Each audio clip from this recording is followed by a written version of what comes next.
মৰমৰ ছাত্ৰ-ছাত্ৰীসকল, আজি আমি উৰুকা এডভেঞ্চাৰ নামৰ পাঠটোৰ ইংৰাজীৰ পৰা অসমীয়ালৈ কিদৰে অনুবাদ হ'ব তাকে আজি শিকিম।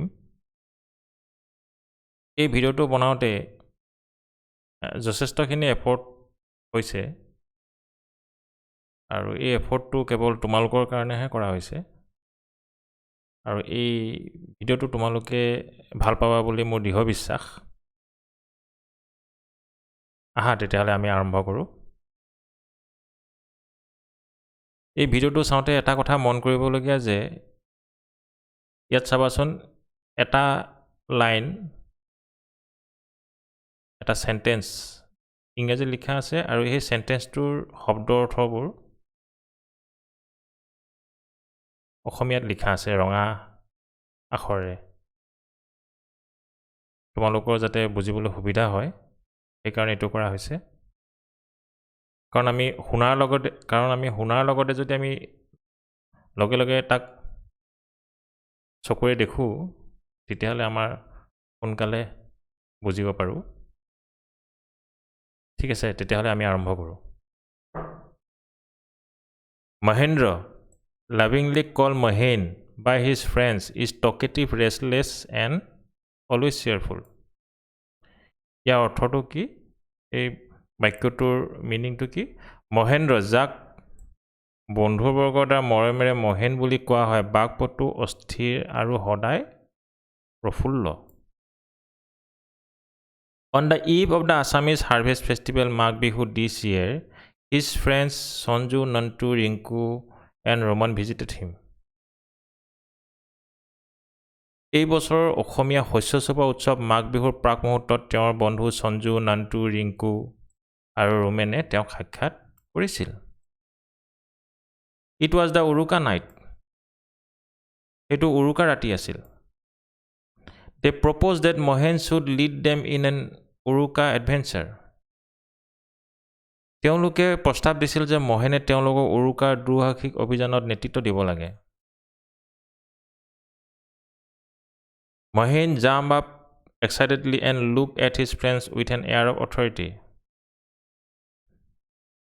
মহেনে উৎসাহেৰে জঁপিয়াই উঠিছিল আৰু কৰ্তৃত্বৰ সৈতে তেওঁৰ বন্ধুবৰ্গলৈ চাইছিল। He was ready for any adventure. তেওঁ যিকোনো দুঃসাহসিক অভিযানৰ বাবে সাজু আছিল।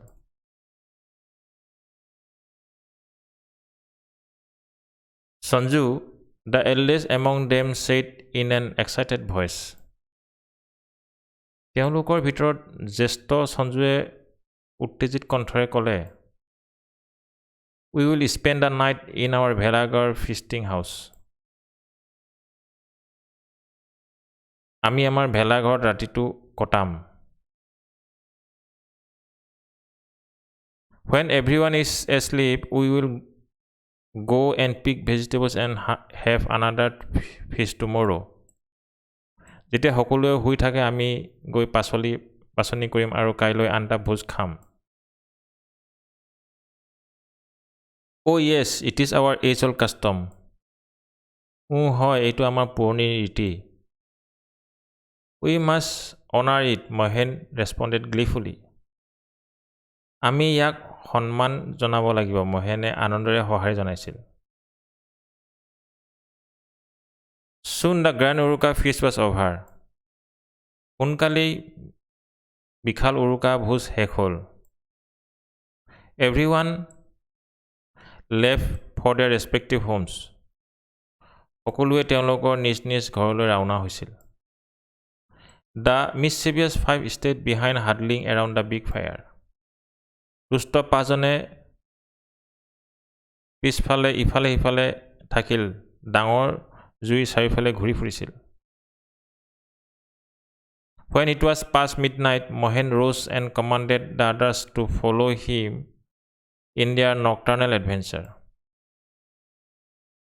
যেতিয়া মাজনিশা পাৰ হৈছিল, মহেনে উঠিছিল আৰু আনসকলক তেওঁলোকৰ নিশাৰ অভিযানত তেওঁক অনুসৰণ কৰিবলৈ আদেশ দিছিল।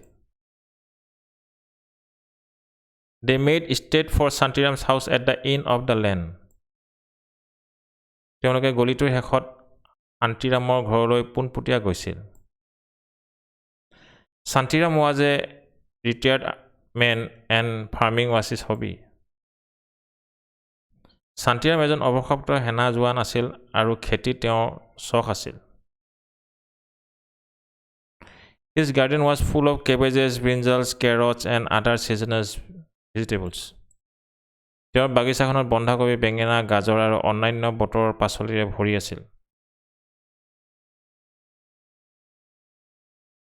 They walked quietly, pausing just to put aside the bamboos of the Nongola gate and tiptoed into Santiram's garden. তেওঁলোকে শান্তভাৱে খোজ কাঢ়িছিল, কেৱল নংগোলা গেটৰ বাঁহবোৰ আঁতৰাই শান্তিৰামৰ বাগিচাত সোমাই গৈছিল। Then Mohen stopped suddenly. তেতিয়া মহেনে হঠাৎ ৰৈ গ'ল। What will we carry the vegetables in? আমি কিহেৰে পাচলিবোৰ ভিতৰত লৈ যাম? We did not bring a bag. আমি মোনা এটা আনি দিয়া নাছিলোঁ। Never mind. কেতিয়া বেয়া নাপাবা। We will carry as much as possible in each hand. The friends replied. আমি প্ৰতিখন হাতত যিমান সম্ভৱ সিমানেই কঢ়িয়াই নিম, বন্ধুসকলে উত্তৰ দিলে। It was all very silent all January night. এই সকলোবোৰ জানুৱাৰীৰ পুৰণি ৰাতিটোৰ বৰ নীৰৱ আছিল। The nightjar, a small species of owl, was screeching eerily at regular intervals. Nightjar ফেঁচা এটা সৰু প্ৰজাতি চিঞৰি আছিল।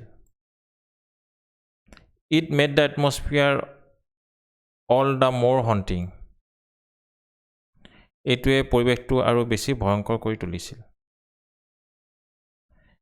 They were all very frightened but put on brave faces. তেওঁলোকে সকলোৱে খুব ভয় খাইছিল কিন্তু সাহসী মুখবোৰ পিন্ধিছিল। Mohen,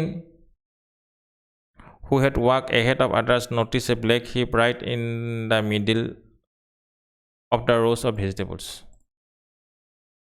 আনবোৰতকৈ আগবাঢ়ি যোৱা মহেনে শাক-পাচলি শাৰীবোৰৰ ঠিক মাজত এটা কলা স্তূপ লক্ষ্য কৰিলে। স্তূপ মানে হৈছে দম। He thought it was a harmless pile of garbage. তেওঁ ভাবিছিল যে এইটো এটা আৱৰ্জনা এটা ক্ষতিহীন স্তূপ। But as the boys stretched their hands to pick the vegetables, the black heap suddenly jerked up. কিন্তু ল'ৰাবোৰে পাচলিবোৰ বাছনি কৰিবলৈ হাত মেলি দিয়াৰ লগে লগে কলা স্তূপটো হঠাৎ জোকাৰি গ'ল। To their utter horror, it dashed towards them at great speed.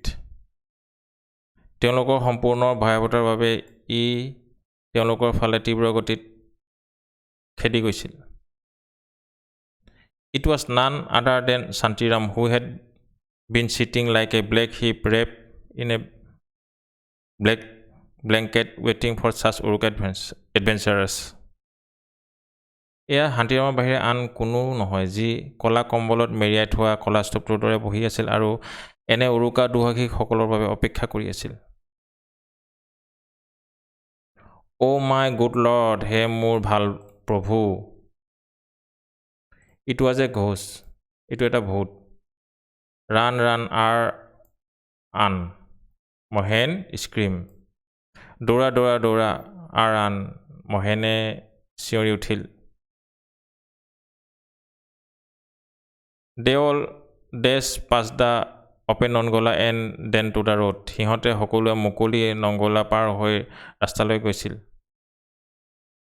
The boys ran frantically like antelopes and made good their escape. ল'ৰাবোৰে এণ্টিল'পৰ দৰে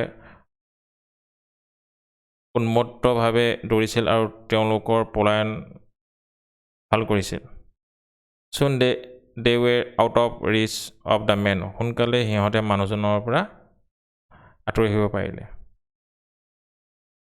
Finally regaining his breath, Mohen exclaimed, অৱশেষত উশাহ ঘূৰাই পাই মহেনে ক'লে, thank god we are all alive. ভগৱানক ধন্যবাদ যে আমি সকলো জীয়াই আছোঁ। বাট কেন উই নট থিংক অফ আদাৰ টাইপ অফ এডভেঞ্চাৰ্ছ? কিন্তু আমি আন ধৰণৰ অভিযানৰ কথা ভাবিব নোৱাৰোঁনে? ছাত্ৰ ছাত্ৰীসকল, আশা কৰোঁ তোমালোকে ভিডিঅ'টো ভাল পালা।